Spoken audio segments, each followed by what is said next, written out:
Hello hi. അപ്പോൾ ഇത് നമുക്ക് ഒരു കുട്ടി ബർഗർ കുട്ടികൾക്ക് വേണ്ടി ഉണ്ടാക്കിയാലോ. അപ്പോൾ അതിലേക്ക് നമ്മളൊരു കുഞ്ഞു പാത്രത്തിലുണ്ടല്ലോ കുറച്ച് വെളിച്ചെണ്ണ ഒഴിക്കുക.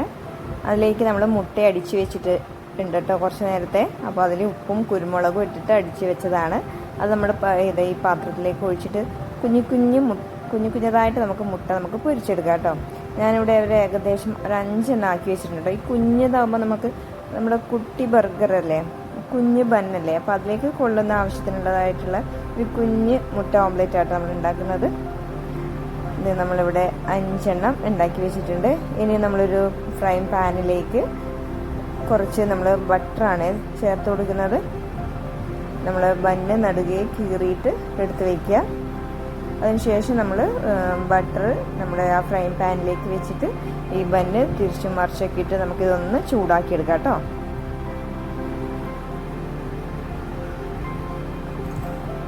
അപ്പോൾ ഇതേ നമ്മൾ അമൂലിൻ്റെ ബട്ടറാണ് എടുത്തേക്കുന്നത്, അൺസാൾട്ടഡ് ബട്ടറാണ്. അപ്പോൾ ഇതേ നമ്മൾ ബന്ന് ചൂടാക്കുക. അതിന് ശേഷം നമ്മൾ ഇതിൻ്റെ മുകളിലേക്കായിട്ട് നമ്മൾ നേരത്തെ ഉണ്ടാക്കി വെച്ച നമ്മുടെ മുട്ട, അതുപോലെ സ്ലൈസ് നമ്മുടെ ചീസ് ഉണ്ട്, അതുകൂടെ വെച്ചിട്ട് അതിൻ്റെ മുകളിലേക്ക് നമ്മുടെ ടൊമാറ്റോ കെച്ചപ്പ് കൂടെ വെച്ചിട്ട് ഒഴിച്ചിട്ട് നമുക്കിതൊന്ന് പിള്ളേർക്ക് സെറ്റാക്കി കൊടുക്കാം കേട്ടോ. തീർച്ചയായും ഇത് ഇഷ്ടപ്പെടും. നിങ്ങൾ തീർച്ചയായും ഇത് ഉണ്ടാക്കി നോക്കിയിട്ട് കമൻറ്റ് ചെയ്യുക. ഇഷ്ടപ്പെട്ടെങ്കിൽ ലൈക്ക് ചെയ്യാനും സബ്സ്ക്രൈബ് ചെയ്യാനും കമൻറ്റ് ചെയ്യാനും മറക്കരുത്.